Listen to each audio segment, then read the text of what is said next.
आप देख रहे हैं लाइव 7। नमस्कार, लाइव 7 विशेष में आपका स्वागत है। मैं हूं ज्ञान रंजन। विशेष में आज हम चर्चा करेंगे लाल पानी, लाल माटी और लाल सलाम की भूमि पर जनता किस पर होगी मेहरबान। जी हां, हम बात कर रहे हैं सिंहभूम संसदीय क्षेत्र की।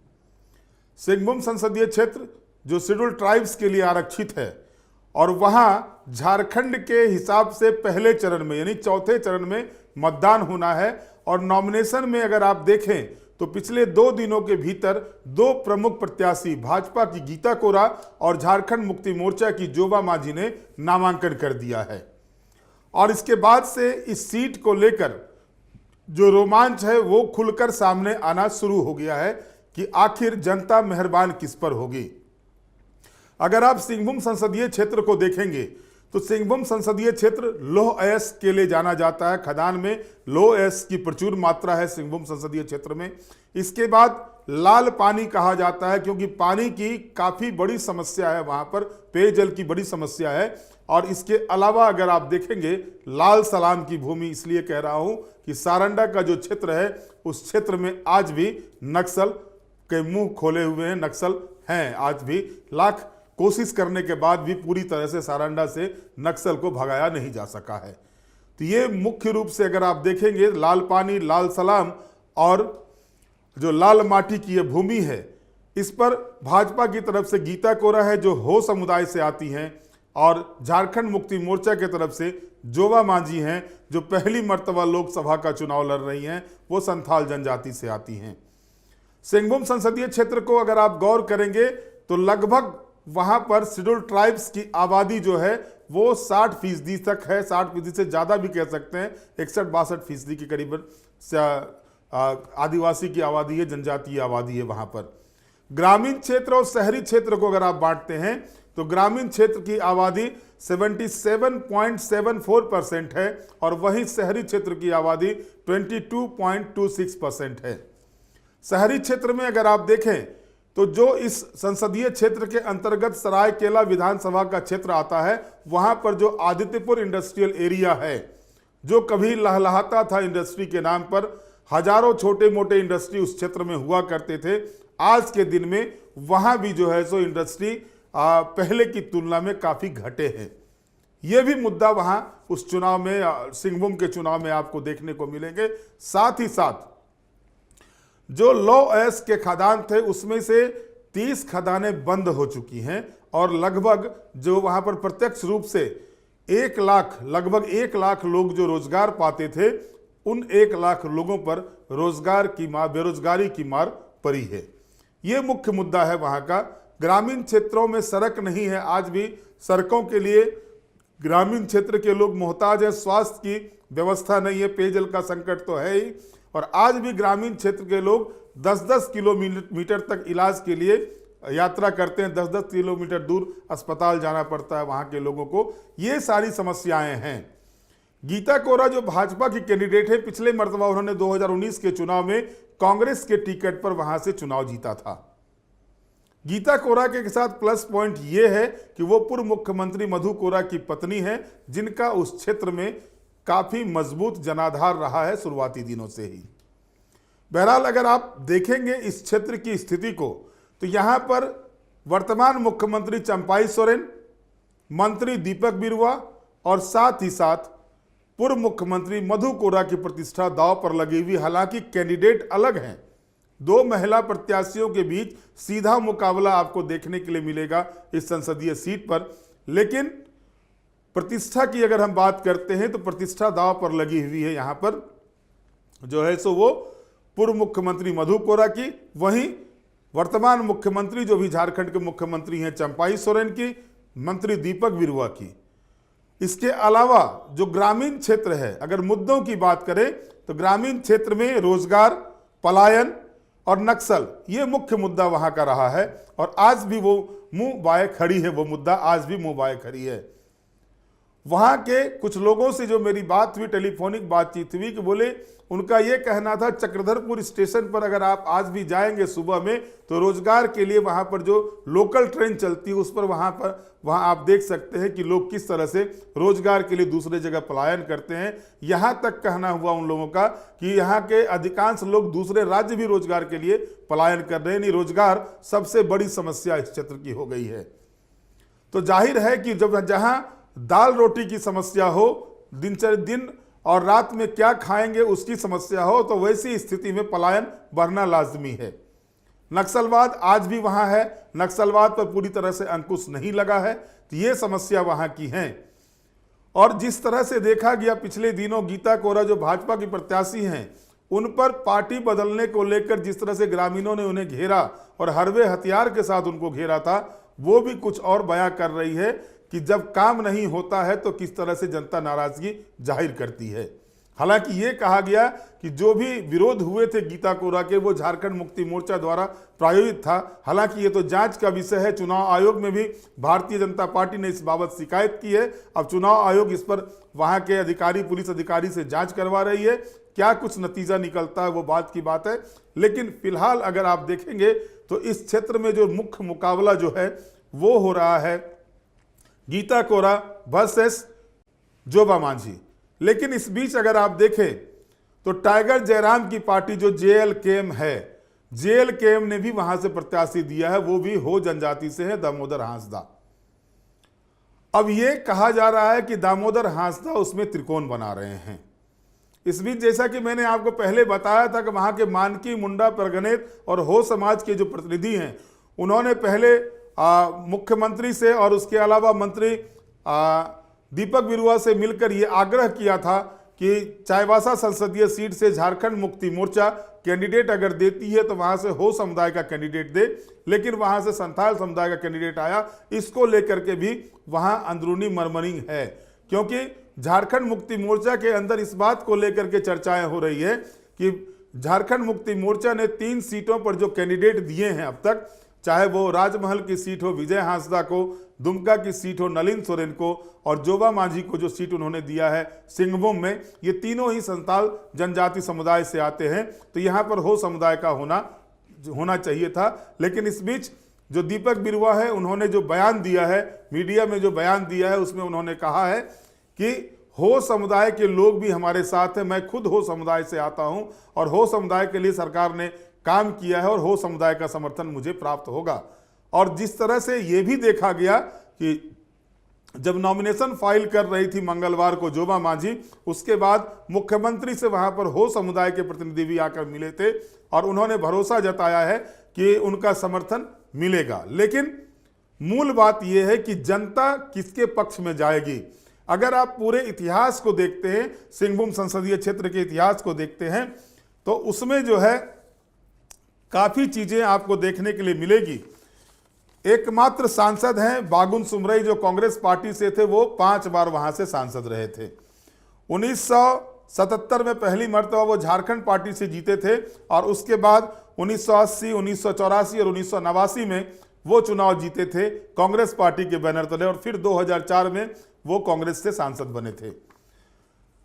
पूरे अगर आप देखें 1957 से जो चुनाव होते हैं सिंहभूम संसदीय क्षेत्र में, वहां पर अगर आप सांसदों की संख्या को देखेंगे तो अधिकांश सांसद आपको हो समुदाय से ही मिलेंगे।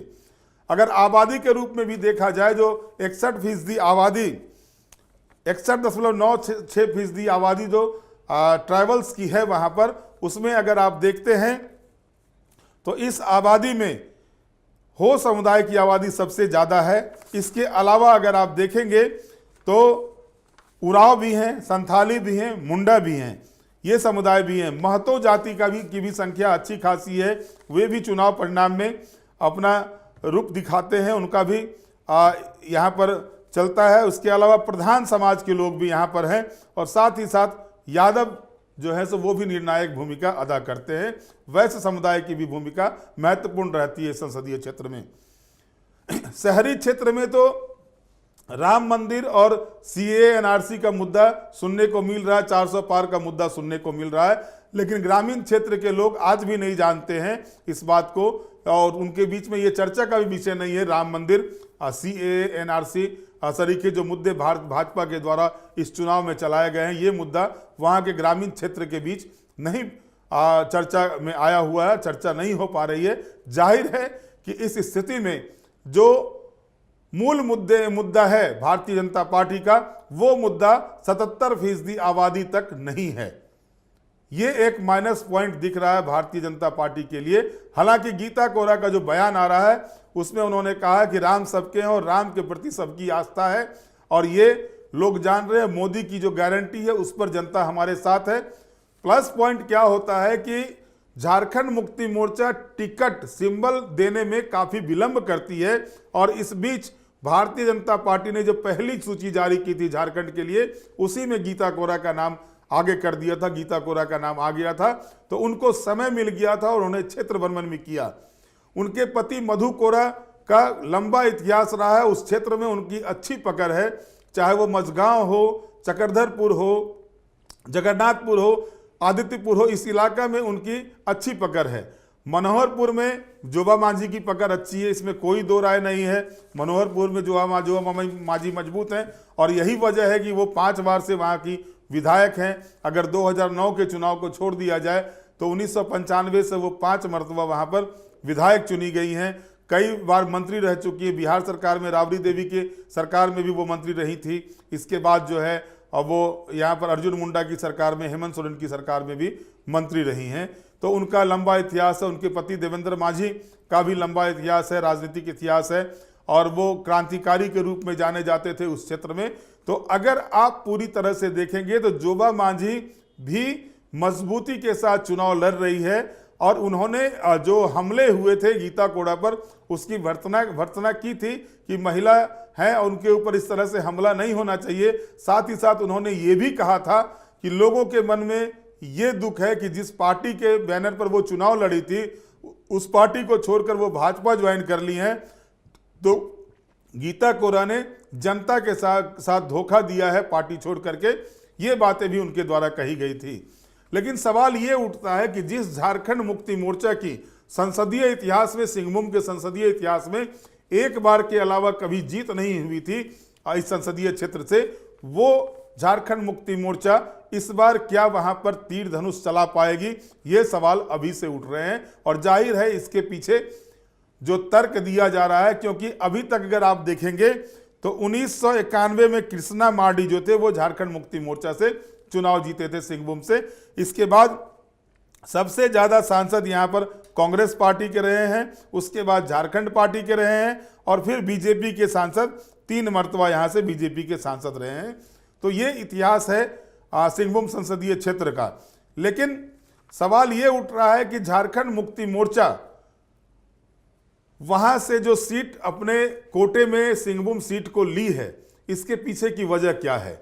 वजह साफ है कि चाईबासा संसदीय क्षेत्र में जो 6 विधानसभा के क्षेत्र आते हैं, उन 6 विधानसभा क्षेत्र में 2019 के चुनाव में भाजपा का खाता भी नहीं खुला था। भाजपा 0 बटा सन्नाटा पे वहां आउट हो गई थी। 6 में से 5 सीटों पर आप देखेंगे तो झारखंड मुक्ति मोर्चा के विधायक हैं, और 1 सीट पर जो है कांग्रेस के विधायक हैं। सरायकेला से मुख्यमंत्री चंपाई सोरेन खुद विधायक हैं, चाईबासा से दीपक बिरुआ विधायक हैं, मझगांव से नीरलपुर्ती विधायक हैं, जेएमएम के हैं वो, जगन्नाथपुर से सोनाराम सिंकू विधायक हैं, वो कांग्रेस के हैं, मनोहरपुर से जोबा मांझी जो कैंडिडेट हैं वो विधायक हैं, जेएमएम की हैं, चक्रधरपुर से सुखराम उरांव विधायक हैं, जेएमएम के हैं। तो इसमें से अगर आप देखेंगे तो हो जनजाति से 2 विधायक यहाँ पर आते हैं, और इसके अलावा 3 विधायक आते हैं हो जनजाति से, इसमें 1 कांग्रेस के और 2 झारखंड मुक्ति मोर्चा के, और इसके अलावा संथाल से 2 आते हैं सुखराम उरांव, और इस उरांव जनजाति से सुखराम उरांव आते हैं, और संथाल जनजाति से चंपाई सोरेन और जोबा मांझी आती हैं, 2 विधायक आते हैं। तो इस क्षेत्र में जैसा कि मैंने बताया हो जनजाति सबसे ज्यादा है, वो प्रभावशाली है, और उसी का मतदान में उसका जो योगदान होता है वही जीत हार का फासला तय करवाता है। तो इस स्थिति में अगर आप देखें तो उधर भी विधायक तो हैं, लेकिन वो कितना वोट कन्वर्ट करा पाते हैं ये देखना दिलचस्प होगा। लोकसभा चुनाव का गणित अलग होता है, विधानसभा चुनाव का गणित अलग होता है। पिछली मर्तबा जो लोकसभा के चुनाव हुए थे, गीता कोरा लगभग सभी विधानसभा सीट पर आगे चल रही थी, लक्ष्मण गिलुआ जो उस समय कैंडिडेट थे भाजपा के, लेकिन सरायकेला सीट पर जो है सो वो काफी मतों से पीछे थी लक्ष्मण गिलुआ से। तो इस बार चूंकि वो भाजपा में है और सरायकेला शहरी क्षेत्र पड़ता है, अधिकांश इंडस्ट्रियल एरिया है वहां पर अगर आप देखें जो 22.26% जो आबादी शहरी क्षेत्र की है, उसमें मूल रूप से अगर आप देखेंगे तो सरायकेला का इलाका है, चकरधरपुर का इलाका है और चाईबासा का इलाका, जहां मूल रूप से शहरी आबादी है। और इन शहरी आबादी के ट्रेंड को अगर आप देखेंगे, चुनावी ट्रेंड को देखेंगे, तो भाजपा को हमेशा से यहां पर अच्छा समर्थन मिलता रहा है। ग्रामीण क्षेत्रों में अब मधु कोरा कितना सपोर्ट भाजपा के पक्ष में करवा पाते हैं, यह देखना दिलचस्प होगा। लड़ भले ही गीता कोरा रही है, लेकिन मूल रूप से अगर देखा जाए तो इस चुनाव में मधु कोरा का रोल अहम दिखाई देता है। एक तरफ मधु कोरा का रोल, दूसरी तरफ मुख्यमंत्री चंपाई सोरेन और मंत्री दीपक बिरुआ का रोल। हालांकि पहले हेमंत सोरेन दीपक बिरुआ को चाहते थे वहां से चुनाव लड़ाने के लिए, लेकिन दीपक बिरुआ तैयार नहीं हुए थे और इसके बाद जोबा मांझी को पार्टी ने टिकट दिया है। और इसको लेकर के जो जानकारी प्राप्त हो रही है, जो झारखंड मुक्ति मोर्चा के 5 विधायक हैं वो पूरी तरह से अपने प्रत्याशी के पक्ष में लगे हुए, प्रत्याशी को जिताने में लगे हुए हैं और उसके लिए वो एक रणनीति तैयार कर काम कर रहे हैं। मुख्यमंत्री चंपाई सोरेन खुद वहां पर ज्यादा से ज्यादा समय दे रहे हैं, मॉनिटरिंग कर रहे हैं चुनाव का। दीपक बिरुआ रणनीति तैयार कर रहे हैं। दीपक बिरुआ उस क्षेत्र में काफी इंटेलिजेंट विधायक में से एक है, वो उस क्षेत्र में अपने प्रत्याशी के पक्ष में मॉनिटरिंग कर रहे हैं। और गीता कोरा जो भाजपा में शामिल हुई थी, इसके पीछे वजह भी यही था कि लगातार चाईबासा जो झारखंड मुक्ति मोर्चा जिला कमेटी है उसके द्वारा कई मर्तबा बैठक कर गीता कोरा का विरोध किया गया था और वहां से झारखंड मुक्ति मोर्चा को टिकट देने की बात हुई थी। और उसके बाद जब गीता कोरा को ऐसा लगा कि कहीं ना कहीं कोई परेशानी हो सकती है और भाजपा लगातार उनके संपर्क में थी 2022 से ही, और इसके बाद गीता कोरा ने भाजपा में आना उचित समझा और इसके बाद से वो लगातार चुनावी मैदान में है। अब सवाल यही उठ रहा है कि जो मुख्य मुद्दे हैं, आखिर आजादी के अमृत महोत्सव में हम लोग चल रहे हैं और इसके बाद भी अगर पेयजल की समस्या किसी संसदीय क्षेत्र में होती है, क्योंकि जब नल जल योजना की बात प्रधानमंत्री के द्वारा एक योजना चलाई गई है, प्रधानमंत्री नरेंद्र मोदी के द्वारा, कि हर घर में नल से पानी का सप्लाई किया जाएगा, लेकिन आज भी महरूम है चाईबासा की जनता नल के पानी को पीने के। आज भी वो लाल पानी पीने पर मजबूर है, आज भी स्थिति वहां बनी हुई है। माटी जो है वहां की लाल है, उसमें उपज उतनी मात्रा में नहीं हो पाती है जो अन्य क्षेत्रों में देखा जाता है।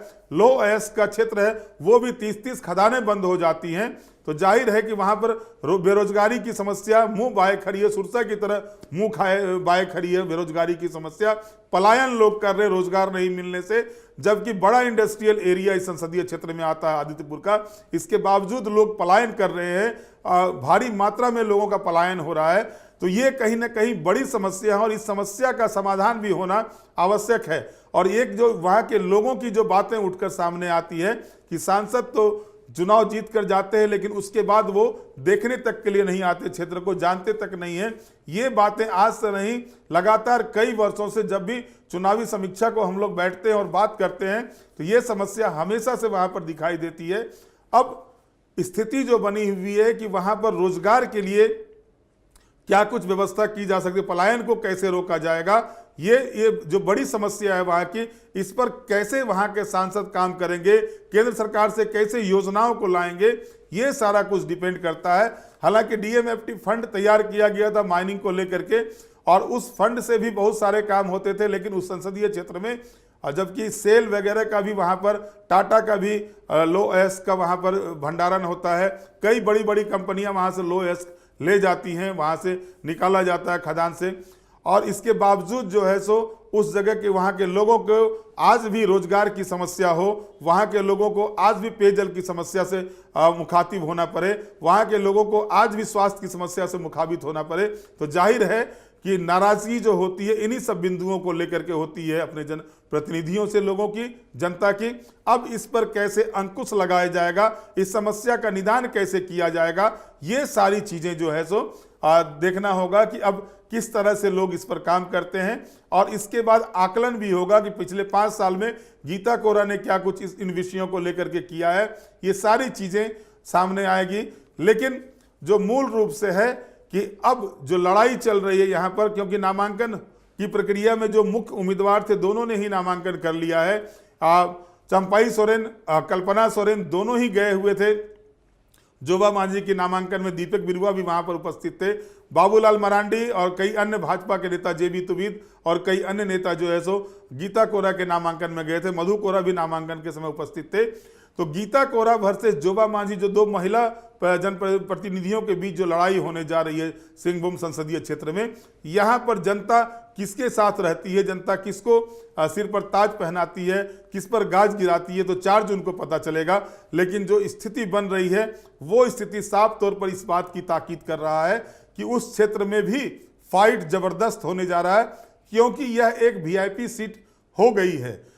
वीआईपी सीट इसलिए हो गई है, जैसा कि मैंने आपको बताया कि इस सीट पर दाव लगी हुई, प्रतिष्ठा दाव पर लगी हुई है मुख्यमंत्री चंपाई सोरेन की, प्रतिष्ठा दाव पर लगी हुई है मंत्री दीपक बिरुआ की, प्रतिष्ठा दाव पर लगी हुई है पूर्व मुख्यमंत्री मधु कोरा की, प्रतिष्ठा दाव पर लगी हुई है भाजपा के प्रदेश अध्यक्ष बाबूलाल मरांडी की। तो इन सारे चीजों को अगर आप देखते हैं तो इसके बाद अब जनता का रुझान किसके पक्ष में जाता है ये तो 4 जून को पता चलेगा। लेकिन टाइगर जयराम के जो दामोदर हांसदा हैं वो क्या गुल खिलाते हैं, सबकी निगाहें इस पर भी टिकी हुई है कि टाइगर जयराम की पार्टी जेएलकेएम के जो उम्मीदवार वहां से हैं दामोदर हांसदा, जो कि हो जनजाति से ही आते हैं, वो क्या गुल खिलाते हैं।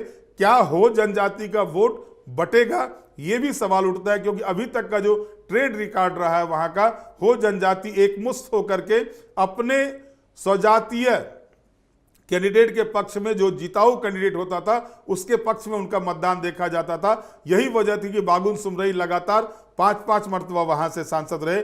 गीता कोरा सांसद बनी, मधु कोरा सांसद बने और भी कई अन्य नेता जो है सो वहां से सांसद बने, जो कि हो जनजाति से ही आते हैं। तो ऐसी स्थिति में यह देखना दिलचस्प होगा कि इस बार हो जनजाति का रुख क्या होता है, अगर, क्योंकि जिस और हो जनजाति का रुख होगा चुनाव परिणाम उसके फेवर में आने की संभावना प्रबल हो जाती है। बहरहाल आज के विशेष में इतना ही। आप हमें लाइक करें, हमें सब्सक्राइब करें। बहुत बहुत धन्यवाद। नमस्कार। आप देख रहे हैं लाइव 7।